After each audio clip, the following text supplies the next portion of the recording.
Hey there, welcome back to Tennille Talks. So this reading is very clearly about a divine masculine.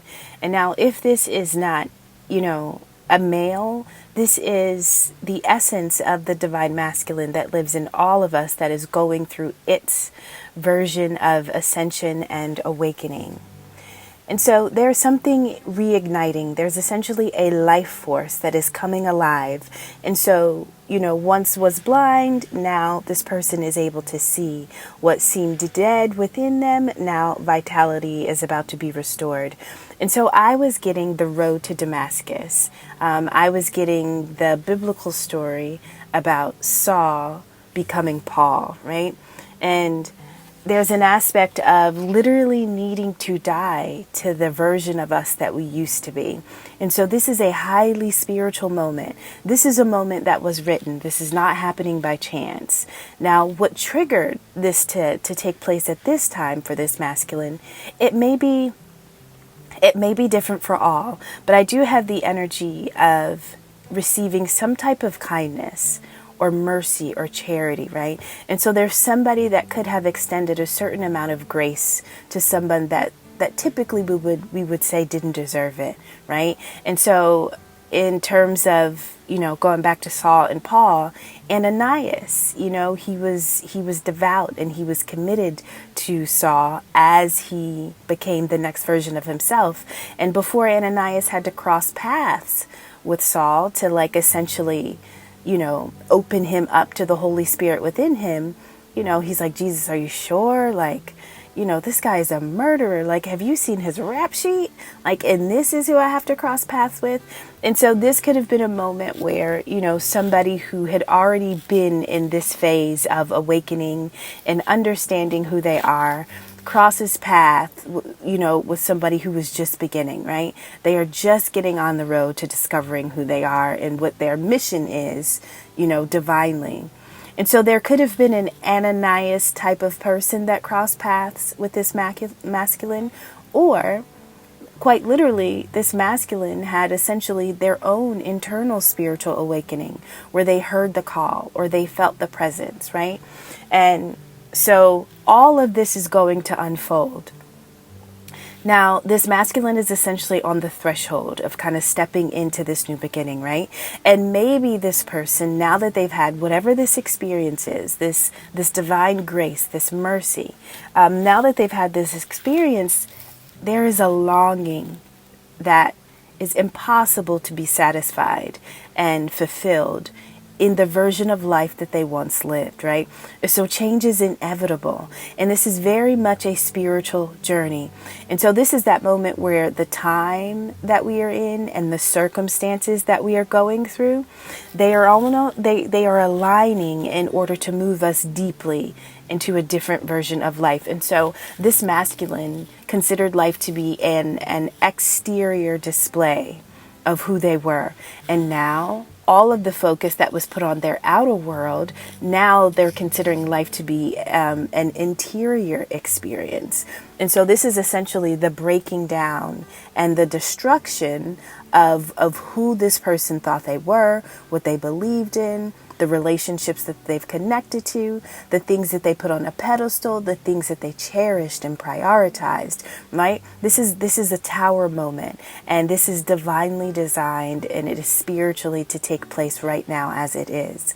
And so if you have crossed paths with this masculine, or if this masculine is you, or if this is an aspect of yourself that you absolutely can identify with, you were being asked to slow down, to quiet down, right? And so this is the moment where we begin to listen. We begin to become very quiet, because the chatter of the world is very different from the spiritual chatter and the spiritual urges and the sensations that we get within. And so there is a level of peace and quiet and meditation and surrender and stillness that is absolutely needed in order to hear what comes next.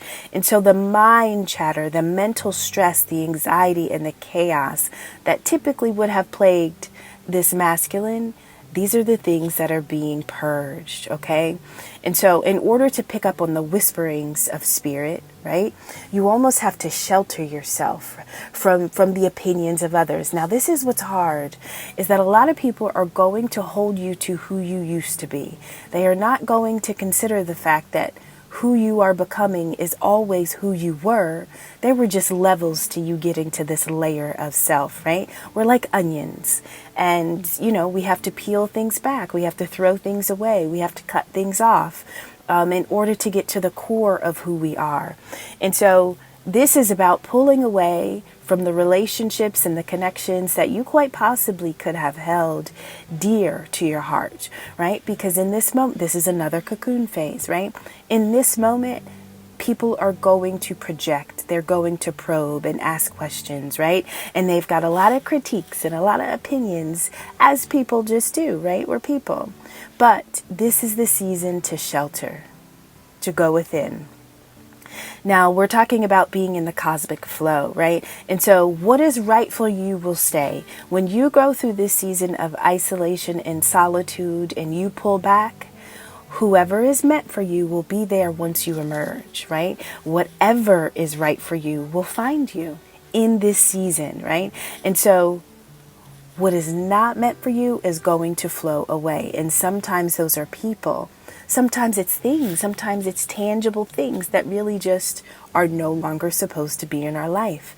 And so to be in the flow means that you should prepare yourself to receive certain things, but primarily to lose many things, because the things that you've gained up until this point were dependent upon a version of yourself that in just a while you no longer are going to be able to identify with. And so sometimes we have this tendency to tightly grip, right, onto the things that we understand and to the things that we're comfortable with. But the problem is that when we're attempting to get in the flow, right, we're going through this spiritual awakening. If we hold on too tightly, we start to stagnate ourselves, right? We create blockages and we constrict the flow of energy that very much is attempting to kind of move us elsewhere. And so when we go through these moments, right, this is specifically talking about an emperor, right, or the emperor aspect of self, acceptance and gratitude. So we accept what life was, we accept where we are in this moment, and then we meet that acceptance with gratitude. I am grateful for this experience because I understand the larger picture. There's something bigger at play. And so the small pieces may not always feel good. I may not always understand how they fit, but I trust that this is bigger than me, right? And something bigger than me is orchestrating these events in my life to unfold exactly as they are unfolding. So we have our reality, we have the reality of what is taking place, and then we have our expectations. And so essentially, surrender what you expect or what you expected life to be. Surrender it. If you do not surrender your own expectations, then there becomes this war between what you want and what life has given you. Now, once you're in that war, you can prepare to deal with a lot of unnecessary suffering, right? This is when we tend to get burned out. We become angry. We become disappointed, right? We are harboring pain, and we're not able to focus on the beauty of the moment. And so there are a lot of small pieces that are about to fit together very nicely, but it does require a level of grace and surrender and acceptance and gratitude for what was and what soon will be. So this is almost like a Page of Pentacles moment. This is when you've got something tangible, you've got a seed. But if you are a page, you yourself are in a very youthful energy.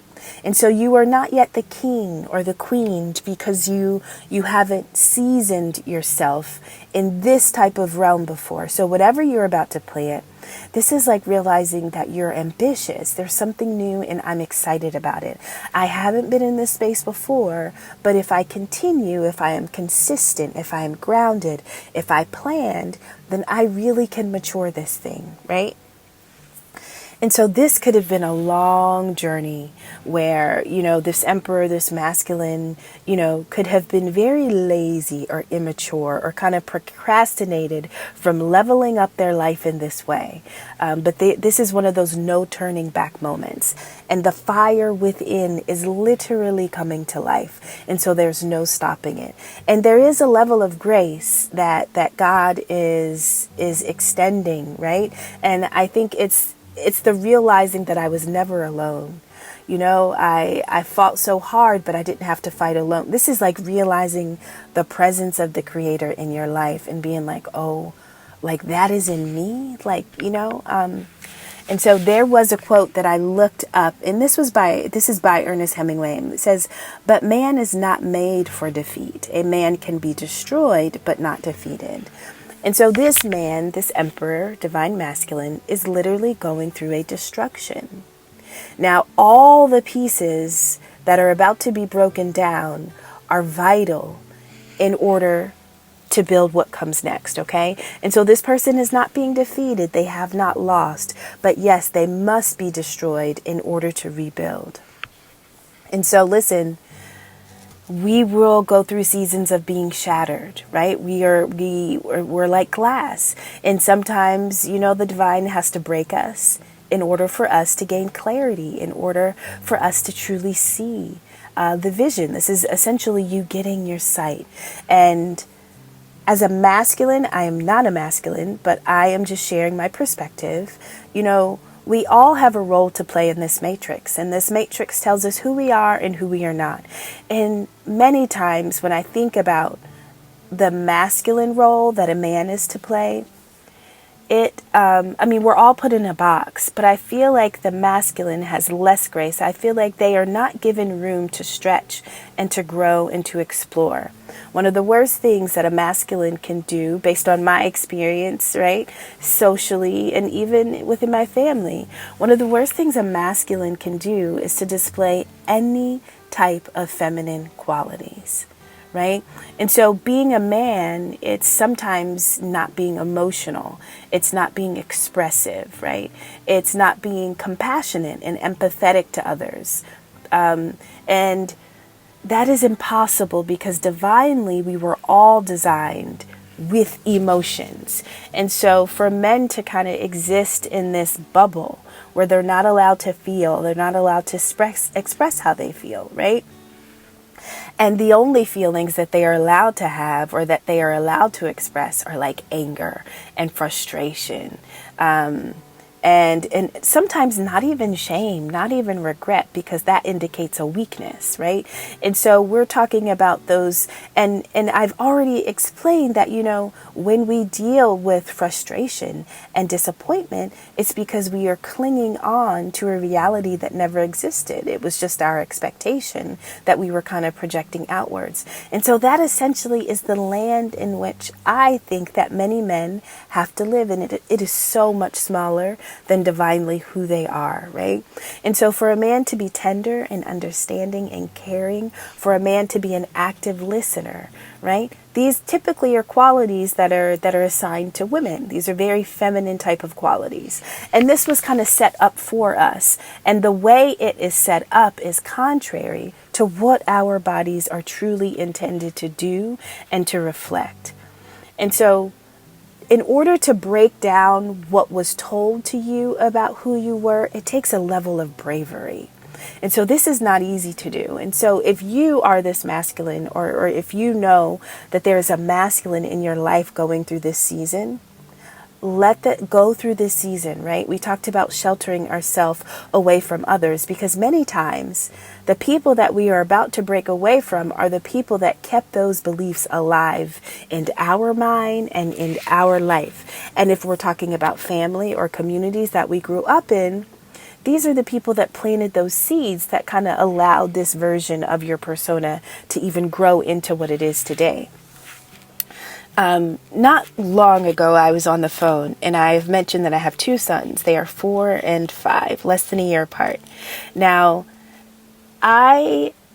listen, my relationship with crying is a little distorted, right? I've dealt with abuse as a child. And one of the things, I'm a female, one of the things I was not allowed to do was to cry or to display any type of feeling, right? And if I displayed a feeling, it needed to mimic whoever my caretaker was, right? I wasn't allowed to be an individual and to express, right? I was always needing to pattern myself after whoever was caring for me. And so when I was much younger, that would have been my stepfather and my mother. Right. And so I'm sure many of us have heard, if you don't stop crying, I'm going to give you something to cry about. So anyway, that was my experience with emotions. And I say that to say that although I have sons, and I've just explained, socially, boys are told to suck it up. Don't cry. You're a man. Now, I've never met a 4-year-old man. I've never met a 5-year-old man. I have 2 boys, and I'm telling you, they are going to be boys for quite a while. And as their mother, I never push them to be anything outside of what they already are. And so if they are emotional and if they are crying, and listen, these little babies, they can cry. And for me, that's new because I'm like, I never had the ability to do that. And I don't cap it. I don't stifle it. What I do push them to do is to, why are you crying? Can you express why you're crying? Well, how are you feeling? What is making you feel this way? Like, I kind of want them to sort through it because sometimes their crying may kind of be a response.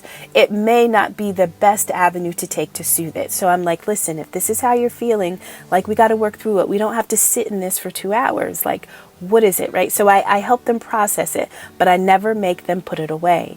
Now, at one point I was on a phone call, right? And so my son Eli was crying, and the masculine that I was talking to, he was like, I don't even let my little girls cry. Now, his girls are 4 and 7. He was like, I don't even let my girls cry like that. Okay, first of all, I am not letting anybody do anything. This is how he is feeling, and he is entitled to cry. He is entitled to his emotions. Now, do I agree with why he's crying? No. Is it obnoxious and annoying at times? Absolutely. But this is the space he's in, and me being the adult and his caretaker, I have to meet him where he is. I cannot force him to become or to do anything that I want him to be. Like, right? So listen, childhood trauma, it made me the best version of myself. And so I'm proud to be a parent because I've done a level of healing that doesn't allow me to repeat the patterns, right? Generationally. And so he says, if my little girls cry like that, I tell them they better suck it up. They better stop, or else I'm going to flip out, or I'm going to lose my mind. And I said, so I should tell my 4-year-old that he should control his emotions, because if he doesn't control his emotions, I am going to lose control of mine. And I said it exactly like that, and he obviously didn't respond. And I was like, that's crazy. Like, now that's insane, right? Because I'm the adult here. And if everybody is given grace or mercy or liberty, it should be the person who's only been on this earth for 4 years, right? That's all they got. And I've acquired, at this point, 39 years of experience. So, I should be able to win this one. I should be able to walk away intact. And so I don't have to break him down or destroy him or end his moment because I don't necessarily agree with it, right? And so this man is raising 2 females. And I kind of understand that framework of emotions are just not acceptable. But collectively, this is how the masculine is groomed in society, right? To not emote, to not feel, to not express. And so if that is what they are expected to become, well, what happens when they do have a feeling, or when they do want to say something and they don't have the words or the vocabulary, or they haven't practiced it enough in life for it to become automatic, for it to become comfortable? So these are the things that I'm thinking and feeling about. But this is exactly what is happening to this masculine, this emperor, right? So all the ways that he was never allowed to be because it was not masculine, or it was not acceptable, or it was not a part of culturally who he was told he is essentially breaking these down. But he is absolutely aware that the divine is with him. He knows that he is not alone. Like, this is this is that moment when, like, I feel like he's about to put his crown on, right? But nobody outside of himself told him that he deserved the crown. Nobody outside of himself told him that this is a season that he needs to put the crown on. This is what he has come to. So this is a real experience, right? So, another thing, same gentleman I told you about not letting children cry. He did make a good point one time. He talked about men die early. This is why men die early, and essentially he talked about all we do is work. We come home, and I really feel like he was crying out to me, in many different ways, right? He's like, all we do is work. We come home, some of us have to cook, some of us have to clean, like nobody cares, right? They don't have time to go to the doctor, like just so many things. And I absolutely agree. Like, I'm not a masculine, but I empathize with that version of human that many people have come into this realm to play, because that is not an easy role. And I mean, there are whole platforms that are dedicated to destroying men, right? And highlighting them for all of the reasons that they are not great, that they are not special, that they are not divine. And I don't like those spaces. I just don't like those type of spaces. And so if this is a masculine, and if this is you, or this is a masculine that is in your life and you cross paths with, be the Ananias. Be the one who offers grace, who offers vision, who offers the connection to the Holy Spirit, right? And this is not something you push. This is just something that you allow, right? So I say this to say, this masculine is understanding his body. He's learning how to nourish his body. He's learning that, listen, if I'm tired, I will rest. If I am in pain, I will soothe myself. I will pamper myself, right? Instead of pushing through it, I need to honor what it is that I'm feeling, what it is that I'm thinking, whether it's physically, emotionally, or spiritually. And so this masculine is essentially becoming a friend of his own body. Now, the body that we are all in today is the body that we came in with. Now, there's a book called The Body Keeps the Score. And even if consciously we are not aware of things that we have endured, when I'm talking about trauma and abuse, our body remembers every moment. The cells in our body essentially record the levels of abuse that we've endured in many different ways from the very beginning of our existence, right?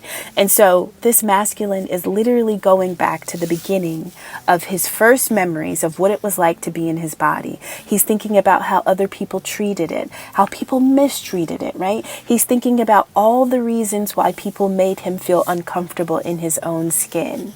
Now, some of the things I think about, growing up, we are taught. Now, this is culturally, this may not apply to every culture, but in your culture, you may know that there's a specific body part that people kind of like, say they use to kind of measure your status or your beauty.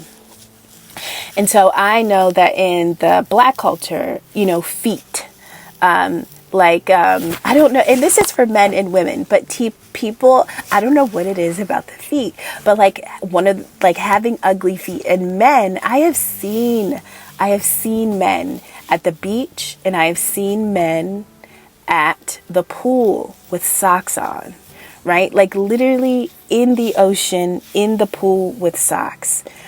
And now some of it could be sensory, like not wanting to feel the sand, or not wanting to step on something that is like foreign, or just you're not aware or sure of. But in this situation, I promise you that is not what I'm sensing. But a man in his relationship with his feet, or even a woman who has feet that are not even growing up, I do not have I don't know if I'm allowed to say this. My feet are attractive. Okay. And so for a while, I didn't know that they were attractive. I thought that they were not. Right. So growing up, I didn't want to wear sandals, or I didn't want to have my feet exposed. And they weren't necessarily, nobody ever said it. Well, nobody saw them, so they couldn't say anything about them. But you know what I'm saying? I mean, we can literally build realities around body parts, and we can feel so uncomfortable in our own body because we have been taught to almost look for certain physical attributes and kind of elevate those. Now listen, the way somebody's feet looks does not determine their character, but you wouldn't always know that based on the way that people, I don't know. It's the emotion that we attach to certain parts of our body. You know, in certain cultures, it could be the nose, it could be the hair, it could be the color of the skin. Anyway, this masculine is learning to be a friend with his body, right? He's learning to listen to its needs. And in order to embrace and to be your body's friend, you have to kind of sit with it and understand all the painful moments that it has had to endure. And so we are talking about deep, deep healing. Now, this is one of those moments where this masculine has no choice but to let go of aspects of their life and the life that they have treasured. Because when you are hanging on to certain things for dear life, it's because it gives you something, right? And when you are going through an upgrade or an ascension, or you're leveling up, your consciousness and your awareness is expanding, you don't always want to release the things that you have put so much passion and love and focus on. And that is exactly what's happening. And so this is literally a very slow journey. Sometimes, you know, we get in a relationship and we may realize that our partner is divine and we can reach out and touch them. But the reality is that their consciousness and their awareness has placed them so far away from us. You could be sitting in the same room and you could be a decade apart. Why? Because maybe one partner has already healed certain things, but the other partner is 10 years behind because they were clinging onto what they thought they were or life was. So this masculine is literally taking one step at a time, right? And when you take one step at a time, you can only see what's in front of you. You cannot see the whole journey before you reach the end. And so a lot of times we want to know the outcome. We just want to know what's going to happen at the end. But the journey is life. It is not the outcome. Once you get to the end, I mean, does it even matter? Because you're done, right? And so it is literally about the journey. And there's a level of patience and surrender. This masculine is no longer going to have control. Now, as a man that doesn't have control, or that releases and surrenders control to the divine, like, is this really a man? And yes, like, absolutely. But these are the type of questions. These are the things that are going to have to be broken down in the mind of this masculine, right? And so the more steps this masculine takes on this journey, the more access to visibility he has, right? And so every step is some form of magic because you've never lived this before. And so the journey begins to kind of take the right shape as you take the step, as you live in the moment, as you become comfortable not knowing what the end is going to bring you, right? Now, this emperor essentially is giving up authority in order to be given back authority.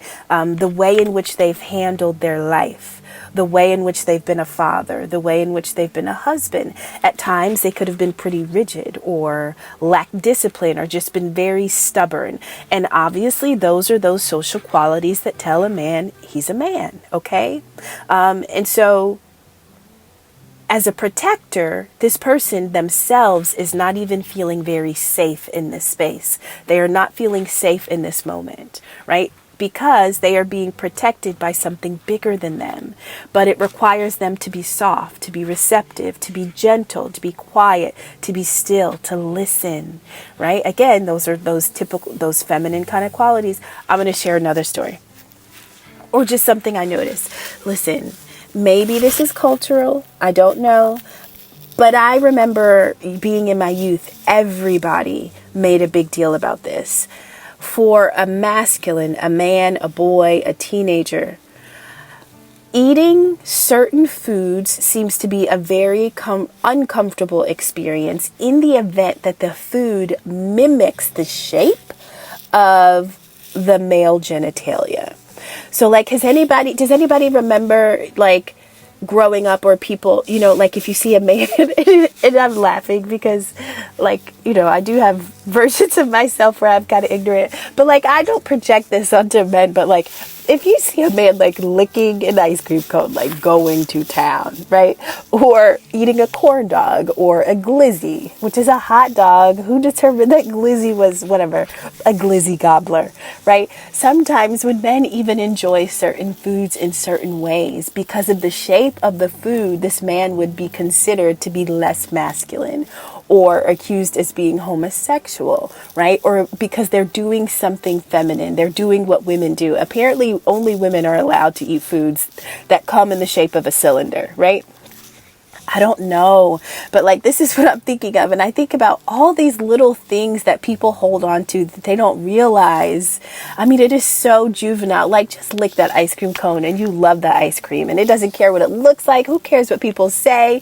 Like, you eat that corn dog, right? You enjoy that bratwurst. Like, no judging. And listen, there literally used to be a statement. Now I'm in America. I know everybody is not, but they used to say like, no homo, right? So even if a man were to say something and it sounded like a little sketchy, like it sounded like it wasn't masculine, or it sounded like something a woman would be safe to say, they would repeat with the no homo, as if to like tell the crowd, settle down now. Like, I know what you're thinking. I know how it sounded, but it's not that way. But like, always needing to gatekeep your masculinity, always needing to protect it and to prove that you are not the worst thing. And the worst thing is to be feminine, or the worst thing is to be a man that loves another man. Like, all of these things are not written down as rules, but they are totally unspoken, and they really dominate the way men get to be men. And this starts in youth. This starts in, suck it up, stop crying, get up. It doesn't hurt, right? Like, I mean, it starts and it never ends. And I think that it becomes even more fierce as a masculine may age, because the arena is bigger, right? All the things that you have to acquire in order to show how powerful you are, and how good you can lead, and how good you can protect, like all of the things that you have to have. And I feel like men are pulled so far away from their spirituality and from their essence. I think in many ways, it is okay for women to be spiritual and to be loving and to be compassionate. And women are not allowed to be fierce and boisterous and tell you what they think. They're not allowed to defend and protect, so we are all pulled somewhere outside of ourselves. But the reality is that we all have to be what the other one has been told they are. So we need each other, but we also need both aspects of that energy to be alive and whole within us. Now, this masculine is going through, this is going to be a long reading. I had no idea. So if you're still here, I appreciate you and I love you. This masculine is essentially needing to tame their negative thinking. So we are talking about decades and decades of who you believed you were, right? And so, when our negative thoughts start to arrive and we start to experience those feelings, you kind of just got to let those feelings ride, entertain them, make space for them. Don't let them move in, right? Don't let them rent a room. No, but make space for them in order to understand what's behind them, and then what's ahead of them. What is bigger than them? This masculine is going through a lot of destruction, mind, body, soul, spirit, emotion, right? And so the stories that this man has told himself about who he is, who his community was, who his family were, who was he to them? Right? Who did they perceive him to be? What were their expectations of him? Right? And so this is choosing, like, what is important to me? Is that a story that I want to continue to tell myself? Is that an aspect of who I truly am? Or was that just like a temporary version of self that I had to be because of the environment I was in? These are the type of questions that are being asked to self, right? And so at any point we can change our story. And so this is a divine masculine that has agreed that I'm going to tame my negative thinking and I am going to change my story because my awareness is shifting, right? And so our stories are the exact things that connect our past, our present, and our future, right? Because what happened in the past, well, it'll better explain what's happening now. And whatever's happening now is an indication of what will be happening at some point in time. And so we have to be mindful of what we've been telling ourselves about ourselves. So I don't know if this masculine has crossed paths with someone or something, but his curiosity was triggered, right? And so, every moment in life is absolutely new. We have never lived it before. I don't care if today's Wednesday and last week you experienced a Wednesday too. It doesn't have to be like any other Wednesday that has shown up on a calendar for you. Every Wednesday is different. Every Tuesday is different. Yes, you ate salad at 1 p.m. yesterday and you're going to eat it again today. But these are totally different experiences. Now, sometimes we have a tendency to live the same day, the same week, the same month, the same year, again and again and again, because that is just the system that we are living in. But the reality is that we must be like children, and we kind of have to have a childlike lens of the world, right? Where we realize that this moment, I have never lived it before. When you live that way, you start to realize that life is just a mystery that you have to follow. You are a detective, some type of investigator, right? And so you're looking for all of these clues about the wonder that lies ahead, right?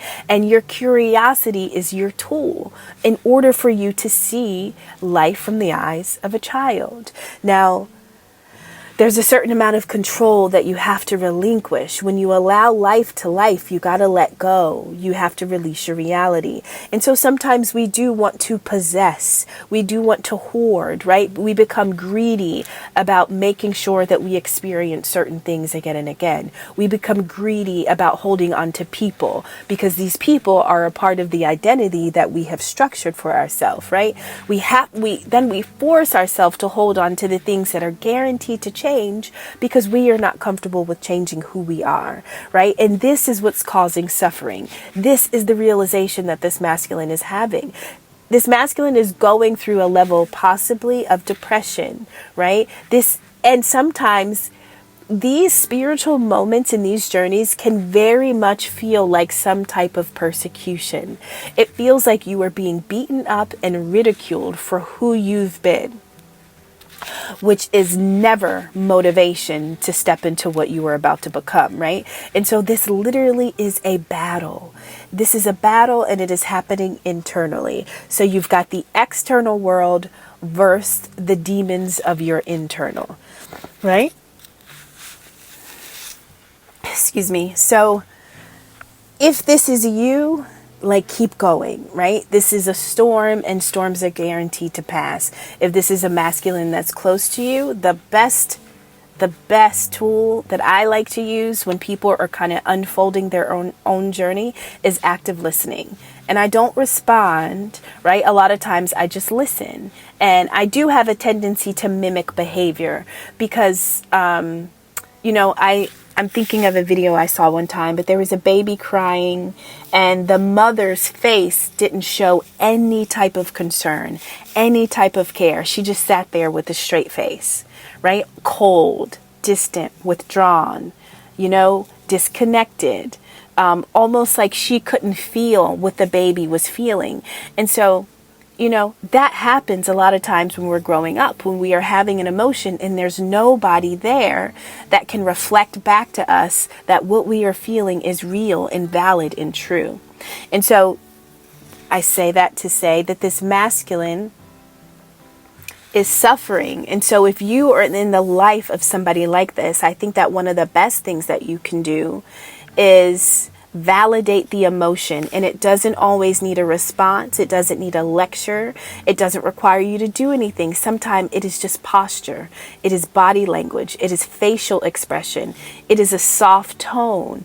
It is I understand. It is just a gentle, it is a hug, right? But it's an energetic hug. It's an energetic embrace. You essentially are becoming the cushion to catch someone that is falling. And your job, if this is the role that you play, is to essentially place your hands behind their back and gently guide them to the ground. We're not trying to stop them from falling. Like this has been written. So they will fall, but if you are in the presence of someone like this, and guess what? If this is you and you're by yourself and you have no one, realize that your higher self, right? Your greatest aspect of yourself is essentially pulling you down and guiding you to the ground and saying it's going to be okay. Like it's going to be okay. We are going to get up, but prior to getting up, it is necessary for us to fall, right? And so a lot of the things that bring on depression and persecution and suffering, right? All of those ghosts that kind of swarm around in our head and tell us we're weak, or we're not cut out for this, or, we're not a man, we're not masculine, we are not who we think we are. All of those voices, those are truly the energies and the projections and the opinions of all the people that groomed you to be who you are today. Okay. And so in these moments, this is where we have to become the observer. So we observe, but we don't absorb. Now that is going to be one of the key aspects of the spiritual awakening, where now you can step into a room and you don't feel like you need to assume the identity of who people think you are. You literally can just exist. You are a constant force, and there's no room that you step in that has the ability to mold you. There's no relationship that you connect to that can change you. Like, you become an unmovable force, right? And so this is about not taking on the stress of others, right? Literally observing a situation from a distance. And sometimes we must observe ourselves as if we are a situation. So we have to create distance. We have to separate ourselves from ourselves so we can really look at this, right? Now, temptation is real. And so there are going to be many times when we take 2 steps forward and then it feels like we've been drugged back 4 times. Why? Because the old is always going to be clinging to us. That's the ego. The ego is like, listen, I don't know where you're going, but this is new. We don't agree, and this isn't safe. The ego wants to keep us safe. It wants to keep us protected and feeling good and self-assured, right?